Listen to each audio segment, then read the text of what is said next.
o outro, quando eu ler, eu falo para os irmãos qual é. Primeiro livro do profeta Samuel, capítulo 1, a partir do verso 9 até o 11.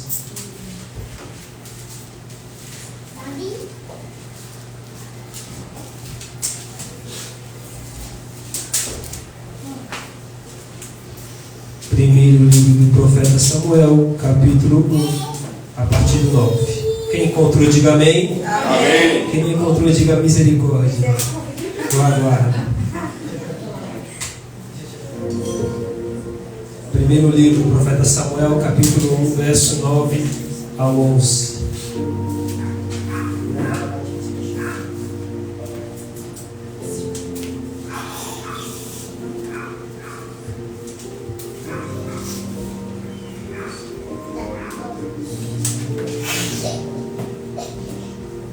Amém?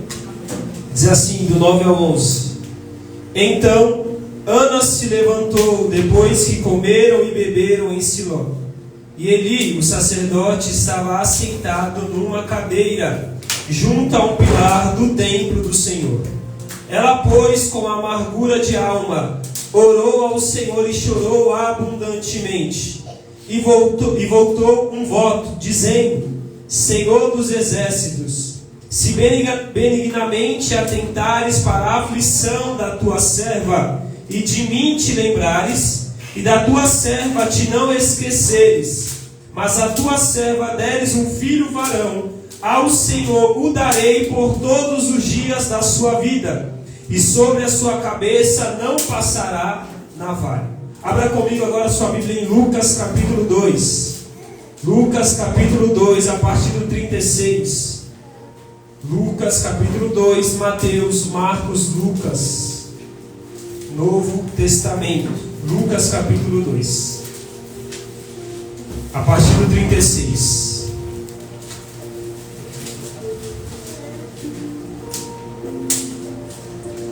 Diz assim, a partir do 36: E estava ali a profetisa Ana, filha de Fanuel, da tribo de Azer. Esta era já avançada em idade e tinha vivido com o marido 7 anos, desde a sua virgindade. E era viúva de quase 84 anos, e não se afastava do templo, servindo a Deus em jejuns e orações de noite e de dia. E sobrevindo na mesma hora, ela dava graças a Deus e falava dele a todos os que esperavam a redenção em Jerusalém. Amém? Pode tomar o seu assento. Glória a Deus. Aleluia. Meu irmão, se eu te perguntasse nessa noite, é uma pergunta reflexiva, você não precisa responder, mas meditar. O porquê você está aqui nessa noite? Qual é o desejo qual é o desejo do seu coração e a intenção dele? De estar na presença do Senhor nesta noite. Nessa noite eu quero falar, e se eu pudesse trazer um tema para essa mensagem, seria buscando verdadeiramente a presença do Senhor. Nós vivemos tempos complicados dentro das igrejas, no Brasil, mas também no mundo. Vivemos um tempo de uma igreja materialista. Um tempo de uma igreja que está mais preocupada com aquilo que é terreno e se esqueceu do celestial. Uma igreja que está mais preocupada com o natural e se esqueceu do espiritual. Tem adentrado no meio das igrejas no tempo presente uma doutrina chamada teologia da prosperidade. A teologia da prosperidade tem feito fiéis caminhar com foco naquilo que é passageiro e naquilo que é banal e comum, não naquilo que é eterno. Porque a teologia da prosperidade, ela te apresenta um Deus que vai te servir, um Deus que vai fazer o seu querer e a sua vontade. Eles dizem: olha, coloque Deus na parede, porque Ele tem a obrigação de assim o fazer. Mas aqui eu quero te lembrar que Ele é o oleiro, nós somos o vaso. Aqui eu quero te lembrar que Ele que pode, Ele que faz, Ele que manda, somos nós os seus servos. A teologia da prosperidade tenta mudar de posição. Ela tenta nos elevar como Senhor e Deus como nosso servo. Mas eu quero aqui nessa noite iniciar te lembrando: Ele é o Senhor, Ele é soberano, Ele é poderoso. E Ele está aqui te chamando hoje para que você viva a vontade vontade dele. Então entenda, agora no princípio, Deus te chama para a presença dele. Não para que você viva a sua vontade, não para que você viva os seus sonhos, não para que você viva aquilo que você deseja, mas Deus ele te chama. E por quê? Porque diz Isaías, os pensamentos do Senhor não são os meus pensamentos, a vontade do Senhor não é minha vontade. Assim como os céus estão mais elevados do que a terra, assim é a vontade do Senhor. O que eu quero te chamar a entender neste princípio é: Deus te chama para viver na presença dele, não por aquilo que ele pode dar, mas por quem ele é. Ele tem um desejo de se revelar a você, não só através do seu poder, do milagre, daquilo que ele vai fazer através de você, mas ele tem um desejo de se revelar como ele é para você nessa noite.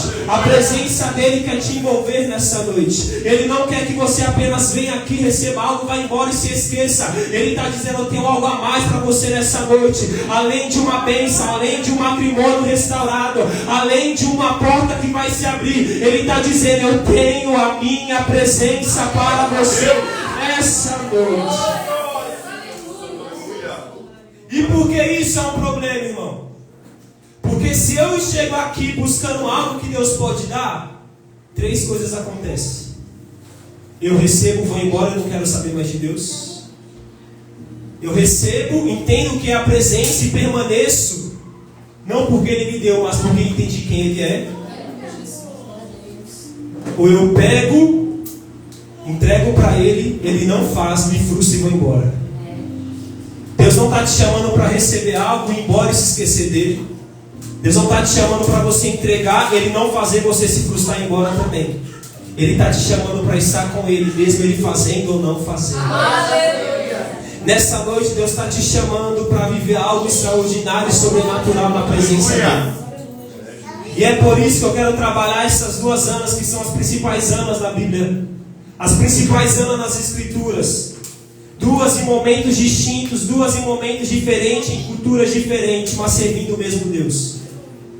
Contextualizando a primeira Ana de 1 Samuel, a Bíblia diz que quando Josué, servo do Senhor, sucessor de Moisés, morre, a Bíblia diz que se inicia o período chamado de Juízes, o período mais sanguinário da Bíblia, onde mais sangue foi derramado, onde mais pessoas morreram. A Bíblia diz que depois de 400 anos, a Bíblia diz que em Juízes, 13 juízes foram levantados. Porém Deus, Ele sempre é um Deus que enxerga além do que enxergamos. E quando Ele enxerga o povo quebrado, Ele pensa no futuro e fala: eu vou levantar alguém, por intermédio dele vou levantar o meu povo. Porque Deus, Ele olha para uma árvore cortada e diz: eu tenho água ainda para que essa árvore cresça, germine e dê frutos. Então Deus, Ele está atento agora em Siló à oração de uma mulher chamada Ana. A Bíblia diz que Ana era esposa de Eucana, que tinha também por esposa Penina. Penina tinha filhos, Ana não tinha filhos. Penina, toda vez que subia com ela para o templo, a irritava. A Bíblia diz que Penina era sua rival. Porque Deus fechou, cerrou a madre de Ana, ao ponto da Bíblia dizer que ela clamava a Deus pedindo um filho. O sonho de Ana era ter um filho. O sonho dela era alcançar algo na presença do Senhor. A Bíblia diz que chegou um dia que ela entrou no templo angustiada, abatida de alma e de espírito, e ela diz para o Senhor: Senhor, hoje contigo eu faço um voto. Se o Senhor me deres um filho varão, eu devolvo para o Senhor. Naquele momento Deus se alegre. Por quê? Porque a oração de Ana está alinhada com o seu plano, o seu projeto. E aqui eu libero algo sobre a sua vida. Deus só faz na sua vida através da oração. Quando a sua oração estiver alinhada com o plano dele, com o projeto dele. Mas eu orei, ele não me deu. E por quê? Porque ainda não está alinhado com o plano. Quando você pedir e estiver alinhado com o plano, o projeto dele, ele vai te dar, ele vai fazer, ele vai abrir, ele vai fazer prosperar e abençoar. Então o que Ana queria? Um filho, mas o alinhamento eterno é: eu quero um profeta. Ana, eu quero um filho, mas Deus quer um juiz. Ana, eu quero um filho, mas Deus quer um sacerdote. Entenda, Deus faz infinitamente mais daquilo que você pensa ou pede a Ele. O que Ele está dizendo é: quando a sua oração se alinha comigo, eu mudo a sua rota, eu mudo o seu destino, eu transformo a sua história por completo. Mas o que Deus está nos ensinando através de Ana é: Ana está pedindo algo que deseja na presença. Ana está pedindo algo que o coração dela quer. A pergunta é: se Deus quiser, você vai embora ou você fica? fica. Se Deus te dá, você vai embora, você fica. Ana entendeu. Eu recebo Samuel, mas eu te devolvo. Eu recebo Samuel, mas ele é seu. E por quê? Porque Ana entendeu que culto é primeiro entregar. Culto eu entrego a ele, ele me devolve. É por isso que a Bíblia diz que quando ela recebe Samuel, quando desmama o menino, leva para o templo. E quando Ana leva para o templo, passa-se anos. E sabe quantos mais filhos Ana teve? Mais 5. Aquela que não podia gerar, teve ao todo 6 filhos. A primícia é de Deus, Samuel é de Deus. Os outros 5 é dela. O que Deus está nos ensinando através de Ana, eu não quero usar ela como exemplo negativo, mas a partir dela apresentar um modelo de muitos cristãos que estão dentro da igreja. Qual? Eu estou indo até Deus para realizar um sonho. Eu estou indo até Deus para Ele me dar minha casa própria, para Ele me dar o meu carro, para Ele fazer aquilo que eu desejo. É por isso que eu quero fazer um paralelo com a Ana lá de Lucas 2. E eu peço que você tenha atenção, irmão.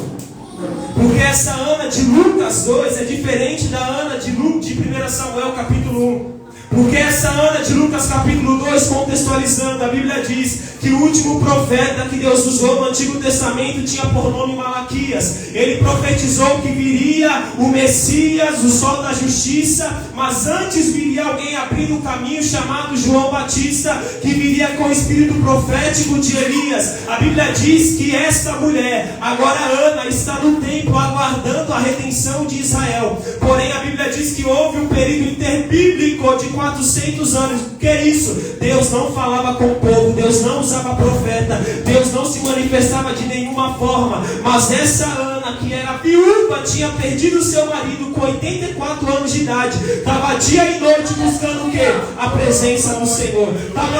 Estava com 84 anos na sua velhice, mas estava entregando tudo ao Senhor, estava entregando o seu coração ao Senhor. Ela não olhou para a sua perda, mas ela disse: eu perdi, Senhor, mas também vou te entregar a minha adoração. Eu perdi o meu marido, mas vou te entregar a minha adoração. A porta está fechada, mas a minha adoração é exclusiva do Senhor. Não adoro porque a porta se abre ou porque a porta se fecha. Eu não adoro pela doença ou pela cura que é manifesta. Eu adoro porque entendi que o Senhor está sentado no seu alto e sublime trono.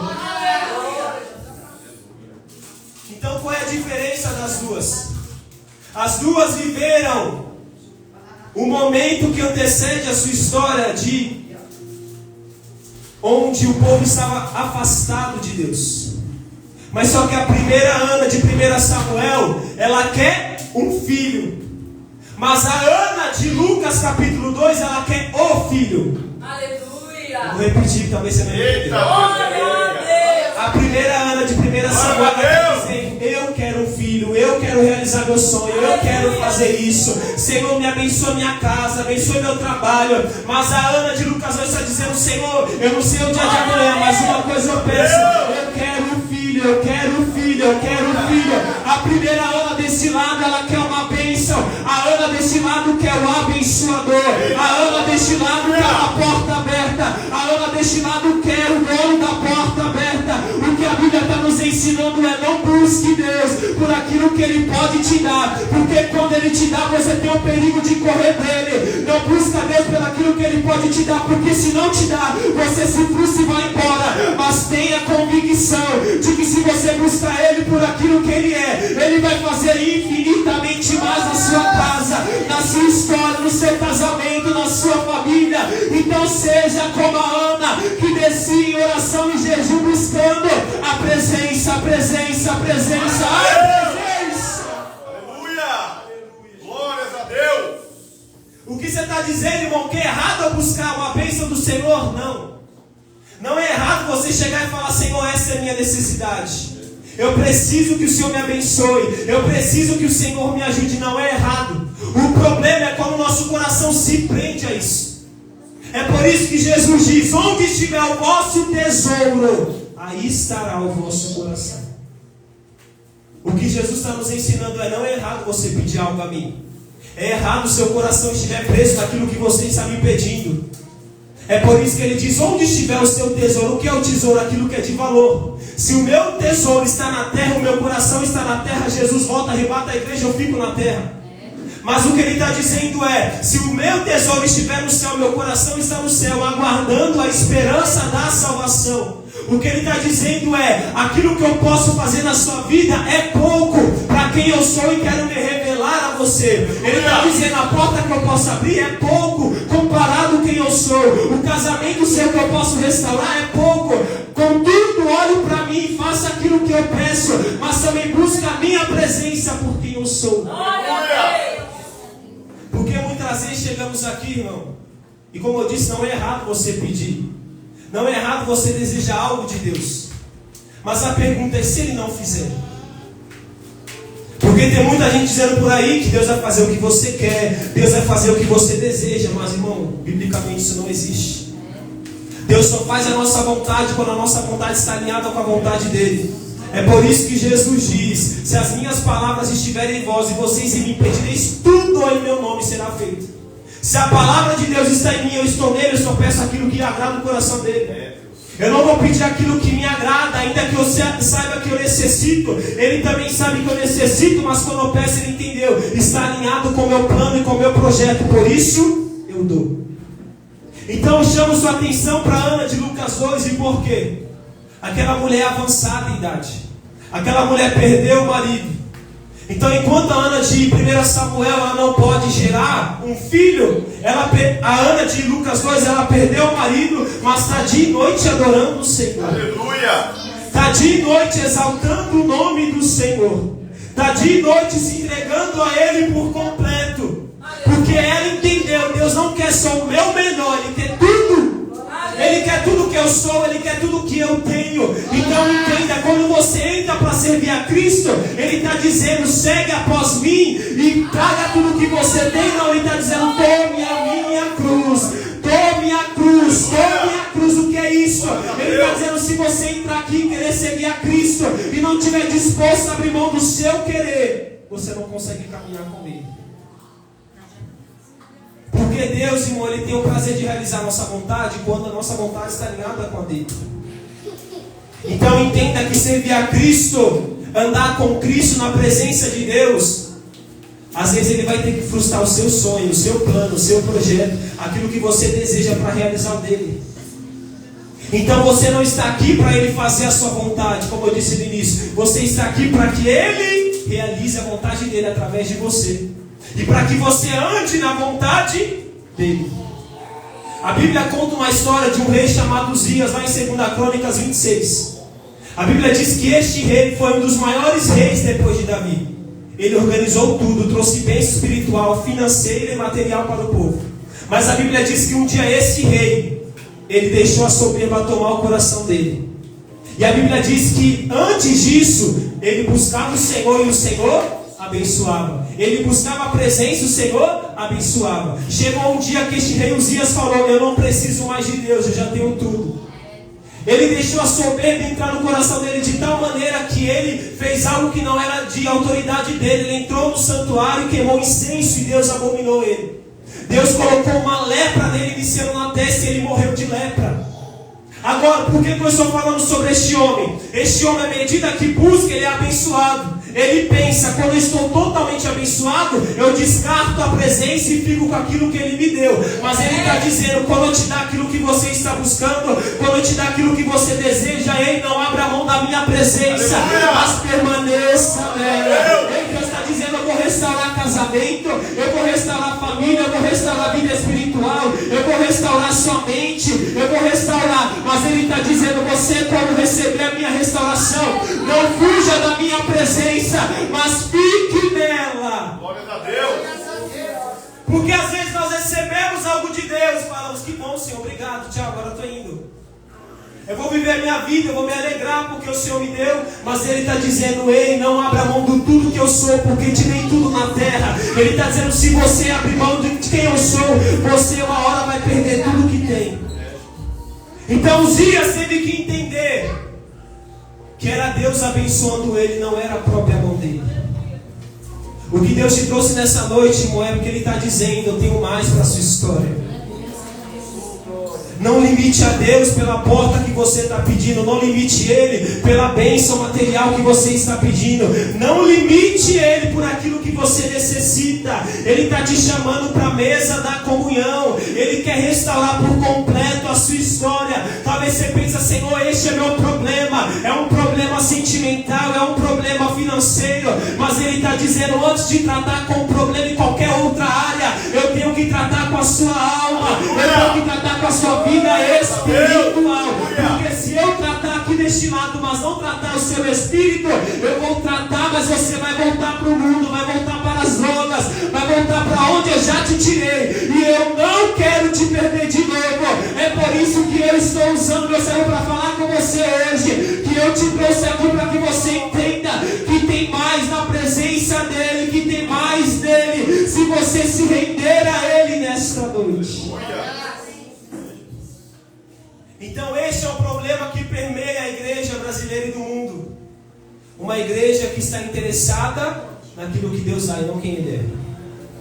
Uma vez eu ouvi uma frase e diz o seguinte: a igreja primitiva, ela juntava pessoas e dividia bens. A igreja atual divide pessoas e junta bens.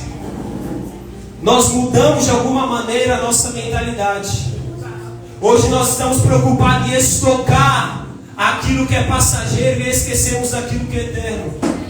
O que Deus está dizendo não é que eu esteja despreocupado com aquilo que você precisa. É que eu quero elevar o seu pensamento na verdade da minha palavra. Tudo aqui é passageiro, tudo aqui vai se acabar. Mas o que Deus quer na sua vida é te levar para o céu. Jesus não garantiu uma vida, irmão, de ostentação nesta terra. Ele nos prometeu a salvação eterna. Jesus não prometeu dar para você tudo que é coisa boa para que você ostente na terra, mas para que você alcance o reino dos céus. Ele prometeu algo que é vindouro, algo que é eterno, não algo que é passageiro. É por isso que Ele te trouxe aqui para te alertar, para te lembrar que Ele veio para salvar a sua alma, para que você viva a eternidade com Ele. Então, ainda que Ele faça ou não faça, entenda, há uma morada celestial preparada para você.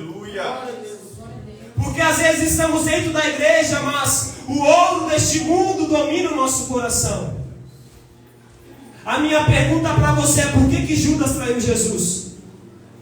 Talvez você diz, mas irmão, só sei que ele traiu com um beijo. Isso não é o pior. A minha pergunta não é como Judas traiu Jesus, mas por quê? Judas tinha um senhor no seu coração, chamado Mamon, chamado as riquezas. Judas serviu ao Senhor 3 anos. Judas viu Jesus curar, salvar, libertar, transformar. Judas foi um canal pelo qual Jesus usou para pregar, expulsar demônio, curar os enfermos, assim como todos os outros apóstolos. Mas chega um momento na vida de Judas que Judas ele preferiu seguir o Senhor do seu coração, chamado dinheiro. E Jesus diz: vocês não podem servir a 2 senhores. Ou vocês vão amar um e abominar o outro, abominar um e amar o outro. Judas, no final da sua vida, ele escolheu o Senhor que queria seguir: a riqueza, o dinheiro. Então, respondendo a pergunta que eu vos fiz, Judas traiu Jesus por causa do dinheiro. E isso talvez não seja um problema para mim e para você. Mas qual é o Senhor do seu coração hoje? O que Jesus ele te trouxe aqui, irmão, para moldar na sua vida é: eu preciso ser o Senhor da sua história. Aleluia! Porque se eu não for o Senhor da sua vida, eu não serei o Salvador dela.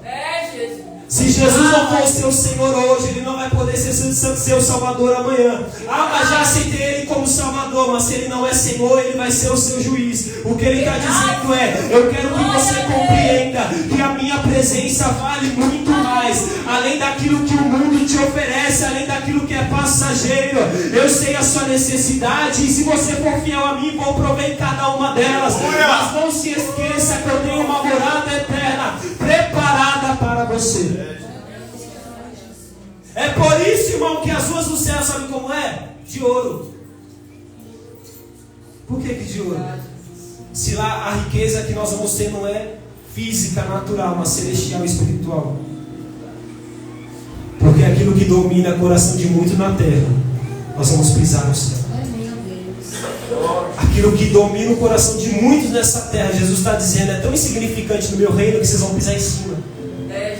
Porque Porque a beleza do meu reino não é o ouro, não é a prata, não é o terno, não é a saia. A beleza são as vestes puras, santas e imaculadas. A beleza é a face de um Deus que vai brilhar como o sol. Porque no céu não tem sol, mas a face de Deus resplandecerá para a glória do santo nome dele. O que ele está dizendo é: então entenda que o meu maior propósito na sua vida é que você entenda quem eu sou verdadeiramente. Então não busque a Deus por aquilo que ele pode te dar, irmão, porque é muito pouco. Não busque a Deus por ele te usar, é muito pouco. Ele está dizendo: eu tenho muito mais para você na minha presença. Porque somos uma geração que está mais interessada naquilo que ele dá do que em quem ele é. E eu não estou dizendo, como eu disse, você não pode entrar aqui e falar: Deus, eu preciso disso. Pode, mas ele está dizendo: primeiro adore. Para você ver o caminho que nós estamos trilhando, chegamos no culto e nem adoramos mais. É, Deus. Aleluia. Porque se culto é entregar, por que eu sou preocupado só em pedir? Mas à medida que eu entrego para o Deus que está no céu, Deus que está no céu olha a minha necessidade do céu e supre na terra. Então o que Deus está dizendo é: talvez a vida toda você ouviu, venha para o culto para receber, ei, venha para o culto para entregar. Porque como Ana de 1 Samuel entendeu: Senhor, eu entendi o que o Senhor quer. Primeiro eu recebo, depois eu devolvo. Ele está dizendo: é isso mesmo. Primeiro você vem para entregar, depois eu te dou. Aleluia! Então nós precisamos aprender essa noite que há algo além da presença de Deus. E quando eu digo algo além, irmão, não é aquilo que a presença pode fazer ou te dar, é quem é Ele. Deus, Ele não quer que você seja uma criança inconstante na fé, um bebê espiritual. Ainda que hoje você seja, Ele quer que você amadureça. Então o que eu quero que você entenda é que tem muitos hoje dentro da igreja, e às vezes pode ser eu e você, que está mais preocupado com aquilo que é passageiro e terreno, e já não pensa mais no céu, na salvação, vida eterna. Porque a mensagem de Jesus está voltando para arrebatar a sua igreja. Pode ser preocupação para o mundo, mas é alegria e esperança para o povo fiel. Agora, se eu estou aqui pregando, fazendo a obra, mas de alguma maneira eu ouvi alguém doido pregar: Jesus está voltando para arrebatar a sua igreja, isso me preocupa, quer dizer que o meu coração não está no céu. Mas o que Deus quer mudar hoje é a linhagem, a rota e o caminho do seu coração. A rota e o caminho do seu coração precisa ser o céu. Você precisa ansiar pelo céu.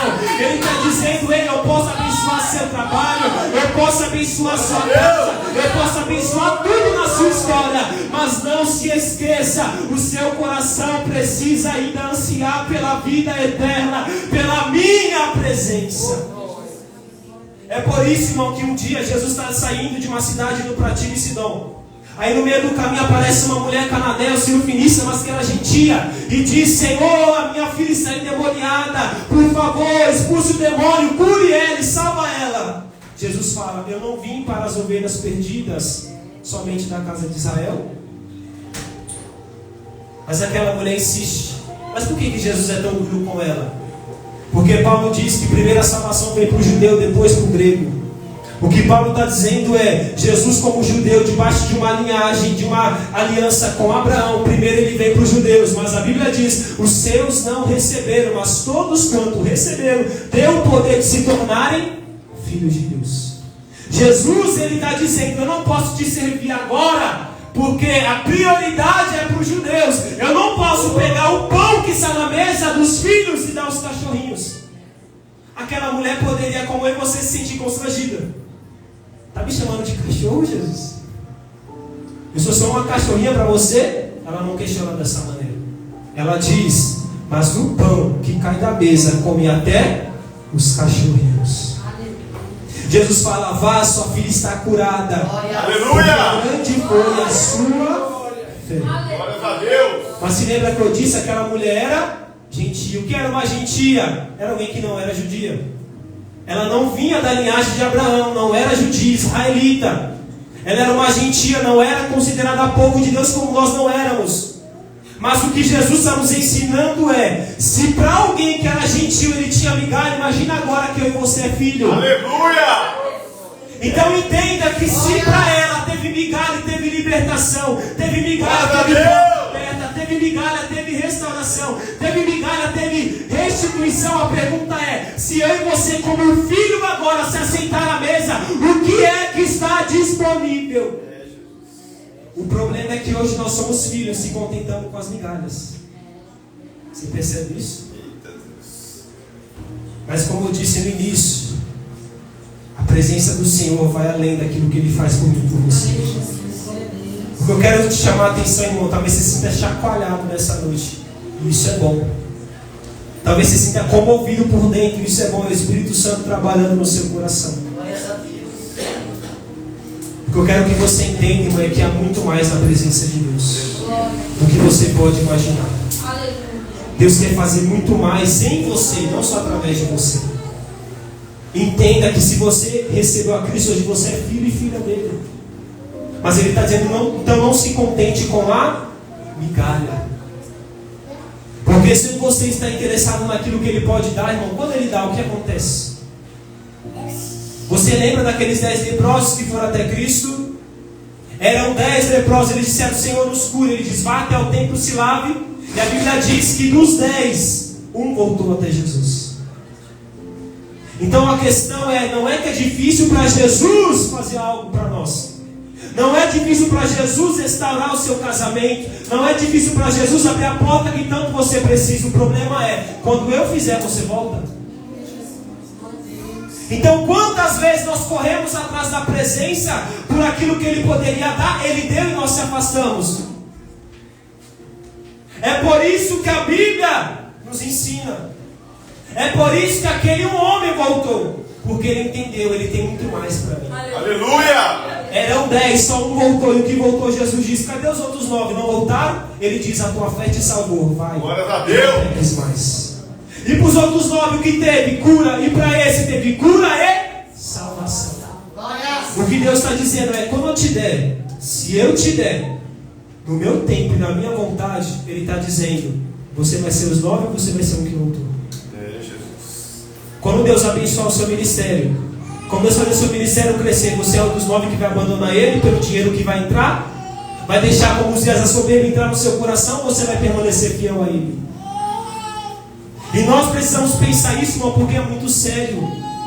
O inimigo é astuto e tenta trabalhar na nossa mente, no nosso coração, para que você se desvie e perca de Jesus de vista dentro do templo. É por isso que Maria e José perderam Jesus dentro do templo. Jesus tinha 12 anos de idade, é levado para o templo, e a Bíblia diz que ele sai do templo e perde Jesus. A pergunta é, como pode um casal de pais perder uma criança de 12 anos dentro do templo? Porque criança é assim, se você não presta atenção, passa qualquer um leva.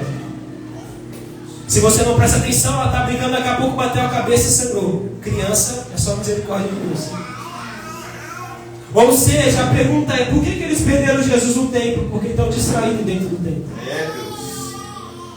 E o que o Espírito Santo me disse é, tem muitas vezes que você perdeu Jesus de vista aqui dentro, porque as distrações são grandes.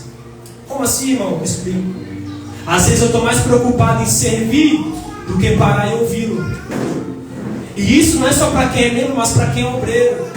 Às vezes eu estou distraído com a ministração. E por quê? Porque eu só pego a Bíblia para estudar quando eu vou ministrar, mas os outros dias não busco a presença dele. Isso é distração. Porque o maior desejo dele é que você esteja na presença dele, não por causa do serviço, porque o serviço acompanha o amor que temos por ele. O que ele está dizendo é, eu estou te chamando para conhecer quem eu sou e depois você servir. Mas só que muitas vezes estamos distraídos com aquilo que está acontecendo ao redor e perdemos Jesus de vista. Aí Jesus precisa o quê? Abrir os nossos olhos. Porque eles chegam num caminho, aí eles falam, peraí, cadê Jesus? E às vezes, mãe, a nossa vida está assim, está perguntando, cadê Jesus na nossa vida? Deus, aleluia. E a gente questiona onde ele está, por que ele permitiu o processo, por que ele permitiu o abandono, por que ele permitiu tudo o que acontece. Ele está dizendo, é porque você já não tem os olhos mais em mim. Aí ele teve que permitir todo o processo que você está passando. Sabe essa angústia que está tomando o seu coração? Ele teve que permitir só para você não estar com o tempo. Porque se não permitisse o que você está passando agora, você não estaria no templo. Mas ele está dizendo: ei, mano, foi a Paloma que te convidou, foi eu. Aleluia.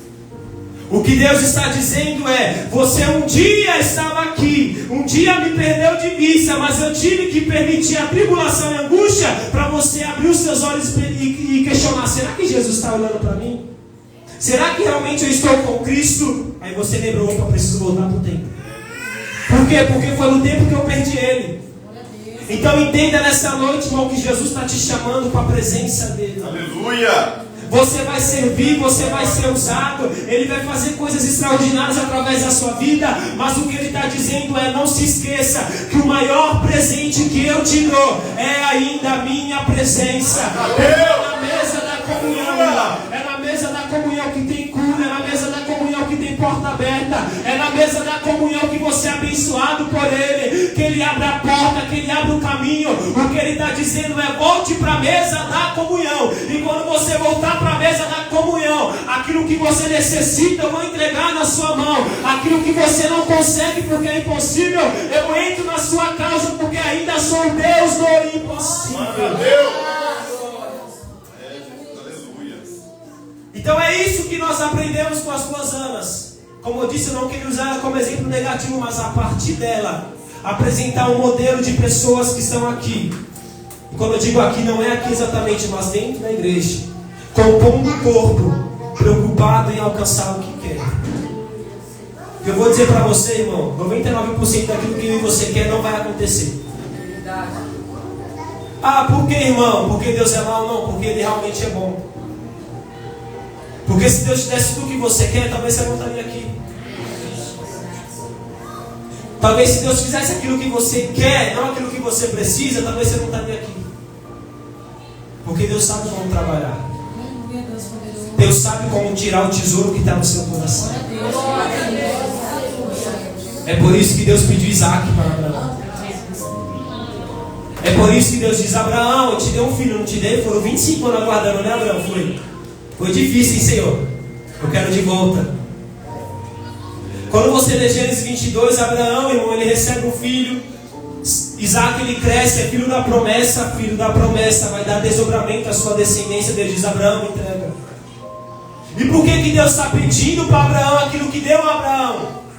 Porque o tesouro de Abraão não é mais o céu, não é mais Deus, é Isaac. E onde estiver o seu tesouro, ali estará o seu coração. Aí Deus tem que pedir Isaac. Mas só que na verdade, irmão, Deus não queria Isaac. Deus queria novamente o tesouro de Abraão. E Deus só pode pedir para você aquilo que Ele te deu. Aleluia. É por isso que Ele não pediu Ismael, Ele pediu Isaac. Então entenda nessa noite que Deus trabalha numa ótica diferente da nossa. Eu não quero passar pela dor, pela perca, nem você. Mas Ele usa disso para você fazer recalcular a rota. Nós não entendemos os processos, as lutas que Deus nos coloca. Mas é no meio desses processos que a graça dele é revelada. Aí sim nós entendemos que Ele é o Filho de Deus. E que Ele é suficiente. É por isso que Davi diz: na presença do Senhor há plenitude de alegria. A palavra plenitude é completa. O que ele está dizendo é: você pode buscar no álcool alegria, mas trazer uma alegria vai, momentânea. Pode buscar na droga? Pode, mas vai te trazer alegria momentânea. Você pode buscar na imoralidade sexual, vai te trazer alegria? Sim, prazer momentâneo. Mas o que Davi está dizendo é: na presença do Senhor não há um momento de alegria, há plenitude de alegria. A alegria é completa. A alegria não é pela metade, parcial. Ela é completa, mas ele continua dizendo: e na sua destra há deleite. O que ele está dizendo é: eu entendi, na presença do Senhor tem alegria, mas também tem prazer. É por isso que Ana, com 84 anos, tem uma chama no seu coração: eu quero um filho, eu quero um filho, eu quero um filho. Senhor, não vivi meu casamento como queria. Senhor, não vivi o meu sonho, meu projeto como queria. A porta não se abriu como queria. Mas eu tenho a tua presença. Mas eu quero a tua presença. Eu quero a tua presença. Aleluia. Glória a Deus, aleluia. É por isso que a pergunta de Deus é: qual ano você é hoje? A quem entrou por essas portas pedindo filho ou querendo um filho? Eu quero dizer para você, irmão, que a bênção do Senhor é boa. Não acrescenta dores, mas até a bênção do Senhor passa. Como assim, irmão? Não entendi, passa. Porque a bênção do céu é algo momentâneo para a nossa vida. Deus. Mas só que Salomão vai dizer que há um tempo determinado para todas as coisas. O que é isso? Há o tempo de você receber a bênção, mas há o tempo de você passar pelo processo. Porém, dentro de tudo isso, você precisa entender que é a presença de Deus que vai te sustentar. Então, o que o Espírito Santo ele está usando para te lembrar é: a presença do Senhor é suficiente. Porque quando você tem a presença do Senhor, pode faltar alimento, mas Ele manda alimento do céu. Aleluia! Quando você tem a presença do Senhor, pode faltar água, mas Ele faz a água brotar da rocha. Porque o povo no deserto, eles caminhavam, 40 anos caminharam. E sabe o que acontecia com a veste deles? Não se envelhecia. Imagina as crianças e vão crescendo, e à medida que as crianças nascem, o calçado deles também cresce. Já percebeu isso? Esse é o cuidado de quem está na presença de Deus, irmão. E o que Deus está te chamando hoje é para você voltar para a presença. Aleluia! Porque um dia aquele filho pródigo disse: pai, eu quero parte da minha herança. Já estou encerrando. O pai, como bom pai que dá livre oportunidade para os seus filhos, diz: pode ir, filho. É isso que você quer? É. O filho vai para uma terra longínqua, distante. A Bíblia diz que o filho perdeu tudo. Você foi para o mundo, perdeu tudo. Deus está falando: volta. Glória a Deus! E o pior não é perder o financeiro, não é perder o material, é perder a paz e a presença. Porque o filho está no mundo, está distante, e a Bíblia diz: ele chegou ao ponto de comer bolota com os porcos.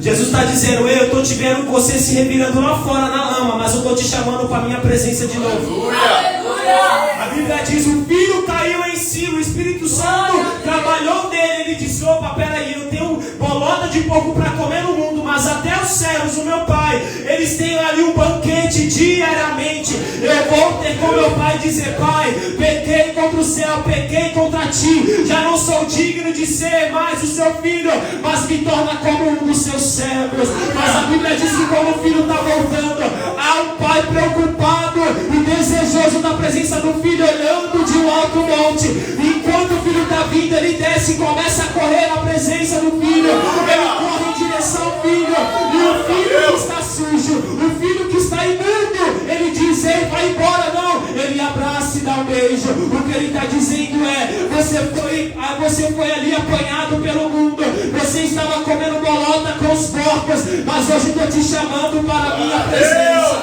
Hoje eu estou te chamando.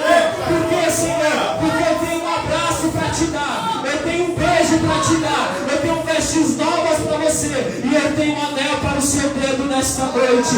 Acha que você nunca deveria ter deixado e abandonado. Eita glória! Mas só que quem está dentro não se alegra com quem vem de fora. O irmão mais velho estava trabalhando, e entenda, Jesus não está corrigindo o filho que foi embora, ele corrige o filho que está dentro. Porque o filho mais velho que está dentro, a Bíblia diz que ele olha para o pai e fala: mas pai, eu te sirvo há tanto tempo, o senhor não me deu um cabrito para festejar com os meus amigos? Porque ele estava na presença do pai. E esse aqui é para quem está dentro da casa. Ele está na presença do pai, mas com uma mentalidade de escravo. Aí o pai olha para ele e diz: ei, meu filho, tudo que é meu é? A qualquer momento você poderia pegar e festejar. O problema é que às vezes estamos dentro da casa do Senhor e não percebemos a herança que já temos acesso. Jesus. Aí nós estamos olhando para ele dizendo: mas pai, o Senhor festejou com aquele que veio de fora, o Senhor deu isso, deu aquilo, e por que o Senhor não me deu? Ele diz: mas está acessível, só tomar. Aleluia! Porque tem algo, irmão, que nós precisamos entender: que se somos filhos de Deus, temos acesso àquilo que é de Deus, temos acesso à presença dEle, temos acesso àquilo que Ele tem. Talvez você entrou por essas portas, irmão, dizendo: Senhor, eu preciso disso. Ele sabe, mas Ele está dizendo: é noite de você renovar a aliança. Glória a Deus. É noite de você voltar para a presença. O inimigo está trabalhando no seu coração para você dizer hoje não. Mas Deus está dizendo é hoje. E por que, Senhor? Porque a partir de amanhã é um novo tempo, é uma nova história. Porque na presença dele algumas coisas são transformadas. Talvez não seja da água para o vinho como você deseja. Se ele assim o quiser, ele o faz. Mas ele está dizendo, às vezes é um processo. Mas o processo você vence e passa quando você dá o primeiro passo. Qual passo? Senhor, eu estou voltando hoje. Senhor, eu estava assim, eu estava assado, mas eu entendi que a tua presença é o meu lugar. Eu não estou interessado naquilo que o Senhor pode me dar, mas eu entendi que meu interesse é em quem o Senhor é. É em quem o Senhor é. Eu quero, Senhor, ficar com o cabelo branco na tua presença. Eu quero ficar na tua presença até o Senhor me arrebatar a sua igreja. E se eu partir, a morte é o meu passaporte para a vida. Ele está dizendo, ei, eu estou te chamando para essa presença. Eu estou te chamando para esse lugar de comunhão. Eu estou te chamando para esse lugar de filiação. E por quê? Porque não abrir mão de você. Eu quero restaurar sua história por completo. Mas se entregue e se renda para a presença. Se coloque em pé, vamos orar. Eita glória, aleluia.